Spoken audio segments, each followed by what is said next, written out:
27 января состоялось рабочее совещание заместителя примара муниципия Камрат Гайдержи Федора Петровича с подведомственными примарии и предприятиями, главная цель которого – ознакомить все учреждения с утвержденными сметами и поговорить о проблемах, возникших в результате неутверждения бюджета Гагаузии, из-за которого до сих пор нет финансовых поступлений в примарии. Самая главная проблема – это выдача заработной платы и выплата и оплата за коммунальные услуги, как тепло, электроэнергия, по тем учреждениям, которые оказывают услуги для наших подведомственных учреждений. В связи с погодными условиями муниципальное предприятие ЖКХ бросило все трудовые ресурсы на засыпание песком тротуарных зон, чтобы сократить травматизм населения. Сегодня примария обязала снабдить песком и детские сады. По словам директора по ЖКХ, в день уходит до 10 тонн песка.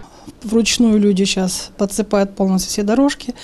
До этого было очень хорошо, везде все почищено, но сейчас от того, что ночью выпал этот снег, мы решили, от того, что в ближайшие недели будут только сильные морозы, решили подсыпать песок, чтобы не было гололеда. Потому что если мы сейчас до основания, до плитки уберем снег, мы будем просто портить, деформировать плитку.